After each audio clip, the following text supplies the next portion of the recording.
Global warming वो खतरा है जिसके बारे में आज से 20-30 साल पहले स्कूलों में पढ़ाया जाता था, लेकिन आज वो हमारे ठीक सामने आकर खड़ा हो गया है।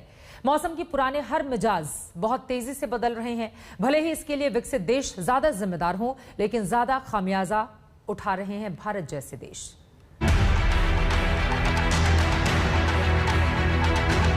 ग्लोबल वार्मिंग के जिस खतरे से वैज्ञानिक आगाह कर रहे थे, वो अब सामने खड़ा है। धरती का तापमान बढ़ रहा है, जलवायु का संतुलन बिगड़ रहा है। ऐसे में आम आदमी के मन में यह सवाल उठ रहा है कि अगर धरती का तापमान बढ़ रहा है तो हमारे शरीर का तापमान भी बढ़ना चाहिए। लेकिन दिख रहा है इसका उल्टा।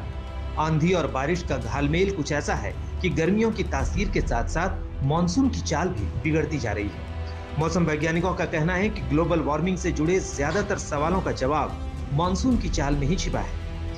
मौसम वैज्ञानिकों के मुताबिक ग्लोबल वार्मिंग के चलते मानसूनी बारिश वाले क्षेत्र ज्यादा प्रभावित हो रहे हैं। जलवायु परिवर्तन के कारण भारत का मानसून अब ज्यादा ताकतवर और अनियमित होता जा रहा है। धरती का तापमान हर 1 डिग्री बढ़ने से मानसून की बारिश 5% तक बढ़ने की संभावना है।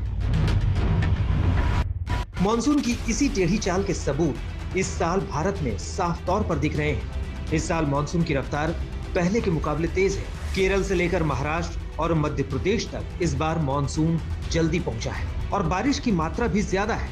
यही वजह है कि इन दिनों जिन इलाकों में भीषण गर्मी पड़ती थी, बारिश के चलते वहां तापमान गिर रहा है या फिर उमस कहर ढा रही है। भीषण गर्मी से जूझते मध्य प्रदेश को अब राहत मिली है। राहत का मानसून मध्य प्रदेश आ चुका है और अब मौसम पूरी तरीके से करवट ले रहा है। हम इस वक्त भोपाल के पास मौजूद हैं और आप मेरे ठीक पीछे तस्वीरों में देखें तो आप देखेंगे कि कैसे पहाड़ों के ऊपर काले घने बादलों का डेरा है। ये सतपुड़ा की पहाड़ियां हैं और ये आप देख सकते हैं बेहद ही खूबसूरत विहंगम दृश्य भोपाल के पास का, जहां पे आप देख सकते हैं कि कैसे मानसून ने जो प्रवेश किया है उसके बाद किस तरीके से मौसम बदला है। बेहद काले घने बादल, और सिर्फ यही नहीं, मध्य प्रदेश में इस बदलते मौसम के चलते कई हिस्सों में जोरदार बारिश बीते 24 घंटों के दौरान हुई है। एक रिसर्च के मुताबिक ग्लोबल वार्मिंग के चलते 19वीं सदी से अब तक धरती का औसत तापमान 1.18 डिग्री बढ़ चुका है। तापमान बढ़ने के नतीजे के तौर पर हिमालय समेत दुनिया भर के ग्लेशियर पिघल रहे हैं। ग्लेशियर के पिघलने से समुद्र का जलस्तर 20 सेंटीमीटर बढ़ चुका है। साथ ही बढ़ते तापमान से समुद्र की ऊपरी सतह भी 0.33 डिग्री ज्यादा गर्म हो गई है। इसके चलते मानसूनी हवाएं वक्त से पहले ही ज्यादा ताकतवर हो जा रही हैं। पूरी दुनिया समेत भारत में भी इसका असर साफ दिख रहा है। मानसून के अलावा प्री मानसून बारिश भी कहर ढा रही है। देश के जिन हिस्सों में अभी मानसून का इंतजार है, वहां पहले से ही मूसलाधार बारिश का अलर्ट जारी है। मानसून की दस्तक के साथ ही बिहार के कई जिलों में मौसम में बदलाव होने लगा है। राजधानी पटना समेत कई शहरों में आज सुबह कुछ घंटों की बारिश हुई। हालांकि मानसून आज यानी कि शनिवार रात तक बिहार में दस्तक देगा। मौसम विभाग ने पहले ही तय समय से 2 दिन पहले मानसून के बिहार पहुंचने की चेतावनी दी थी और फिलहाल मौसम विभाग का यह अनुमान है कि पूर्णिया, बांका और कटिहार होते हुए बिहार के मध्य की तरफ ये मानसून बढ़ेगा और इस दौरान 32 से 40 किलोमीटर प्रति घंटे की रफ्तार से हवाएं चलेंगी। बिहार के आधा दर्जन जिलों में मानसून की तगड़ी मार का अंदेशा है, तो महाराष्ट्र में पहले ही तगड़ी मार पड़नी शुरू हो चुकी है। अकोला में चंद घंटे में इतनी बारिश हो गई कि सड़कों पर उफान आ गया। रात भर में इतना पानी जमा हो जाएगा, इसका किसी को अंदाजा नहीं था। एक बाइक सवार की तो जान पर ही बनाई। उधर मध्य प्रदेश के कई जिलों में बीते 1 हफ्ते से मूसलाधार बारिश हो रही है। रायसेन में तो 2 दिन में ही पानी इतना गिरा कि बाढ़ के हालात बन गए। निचले इलाकों में तालाब का मंजर बन गया। रिहायशी बस्तियों के साथ बाजार भी जलमग्न हो गए। प्रदेश की जो जिले हैं तरबतर हैं, बहुत अच्छी वर्षा है और हमारी जो मानसून की लाइन है सीहोर, रायसेन, दमोह, उमरिया, पेंड्रा, ये सब पहुंच गई है और अगले 24 घंटे में प्रदेश का कुछ और हिस्सा दक्षिण पश्चिम मानसून कवर करेगा। हमारे देश में कृषि और अर्थव्यवस्था बहुत हद तक मानसून पर निर्भर करती है। ऐसे में मौसम और मानसून की अस्त व्यस्त चाल इस बात की सीधी चेतावनी है कि आने वाले वक्त में और भी सख्त नतीजे देखने पड़ सकते हैं। भोपाल से रवीश पाल सिंह और पटना से रोहित सिंह के साथ आज तक ब्यूरो। हर बारिश मुंबई वालों के लिए राहत कम और आफत ज्यादा लेकर आती है। अगले 2 दिन एक बार फिर से मुंबई पर भारी रहने वाले हैं। कल और परसों मुंबई में भारी बारिश का अलर्ट जारी किया गया है। 2 दिन तक मुंबई वालों को संभल कर रहना होगा।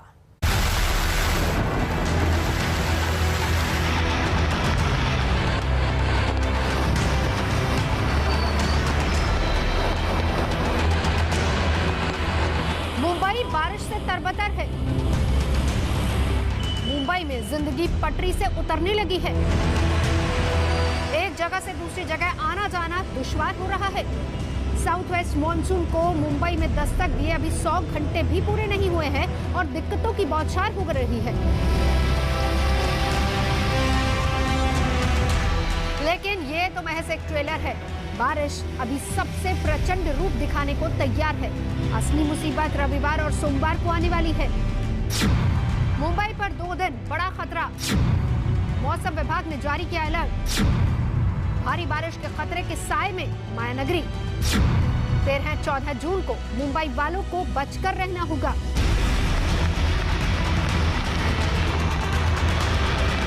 जी हां, मौसम विभाग ने साफ कह दिया है कि 2 दिन मुंबई पर भारी पड़ सकते हैं। बीएमसी ने लोगों को बीच और तटीय इलाकों से दूर रहने की सलाह दी है। अभी क्या जो मानसून लेटेस्ट है, गुजरात का दक्षिण भाग, महाराष्ट्र का पूर्व उत्तर भाग, उसके साथ साथ मध्य प्रदेश का काफी हिस्सा कवर कर चुका है। और अगर पूर्व दिग्गज में बात करें तो उड़ीसा भी कवर कर चुका है। उड़ीसा का जो कोस्ट और दक्षिण उड़ीसा और बंगाल और बिहार। अगले 2 दिन, आज 12 तारीख है, तो कल जो है यूपी और मध्य प्रदेश कवर कर लेगा पूरा।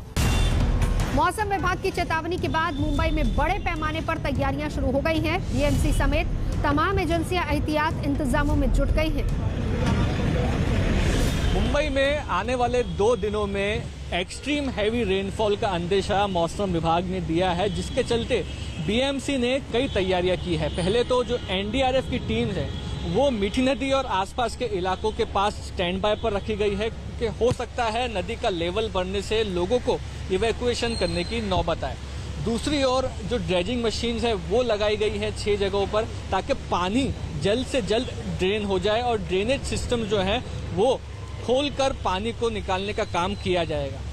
तीसरी तैयारी जो एडवाइजरी देने की है, जिसमें जो रेसिडेंट्स हैं मुंबई के, उनको कहा गया है कि बीचेस के पास वो ना जाए, क्योंकि बीचेस के पास जाने से पानी के जो बहाव है उसका खतरा बढ़ जाता है। साथ ही साथ जो कंट्रोल रूम्स हैं, पुलिस कर्मी और जो फायर ब्रिगेड के ऑफिशियल्स हैं वो डिजास्टर मैनेजमेंट रूम में बीएमसी के तैनात रहेंगे, ताकि मल्टी एजेंसीज अगर कोई इमरजेंसी सिचुएशन निर्माण होती है तो उस पर कोऑर्डिनेट कर जल्द से जल्द कार्रवाई कर सकें।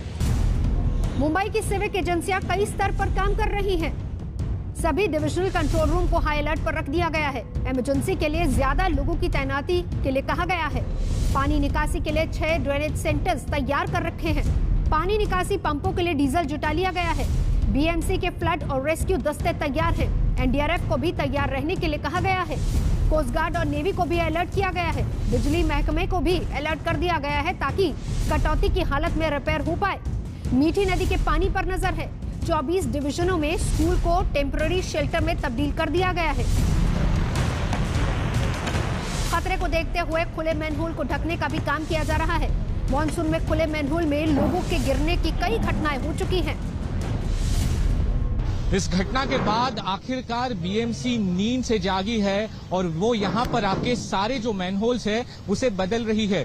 अब ये जो मैनहोल्स है वो अच्छे क्वालिटी के हैं और इनका ये कहना है कि भारी बारिश में ये बाहर नहीं निकलेंगे। लेकिन सबसे बड़ा सवाल यही है कि हजारों करोड़ का बजट होता है बीएमसी का। हर साल मुंबईकरों को यही तकलीफ झेलनी पड़ती है। क्यों ना वक्त के पहले ऐसे इंतजाम किए जाए जिससे कई लोगों की जान भी बच सकती है। मुंबई में बारिश आफत बनने वाली है और ऐसे में 407 जीर्ण शीर्ण इमारतों ने चिंता बढ़ा दी है। गुरुवार को ही मलाड में एक इमारत गिरने से 12 लोगों की जान चली गई थी। ऐसे में बारिश की वजह से मुंबई की इन खस्ताहाल इमारतों में बड़ा खतरा पड़ रहा है। मुंबई की इन कुल 407 इमारतों में से 59 बीएमसी के पास है, 26 महाराष्ट्र सरकार की हैं, जबकि 322 निजी हैं। ये इमारतें 30 साल से ज्यादा पुरानी हैं। ये खस्ता हाल इमारतें बांद्रा, घाटकोपर, अंधेरी और माटुंगा में है। तो अगले 2 दिन मुंबई वालों को बहुत ज्यादा संभल कर रहने की जरूरत है। मुंबई से सौरभ बख्तानिया और मुस्तफा शेख के साथ आज तक ब्यूरो। इसी के साथ एक छोटे से ब्रेक के लिए हम रुकेंगे। कुछ और बड़ी खबरों के साथ फौरन लौटते हैं। आप देखते रहिए आज तक।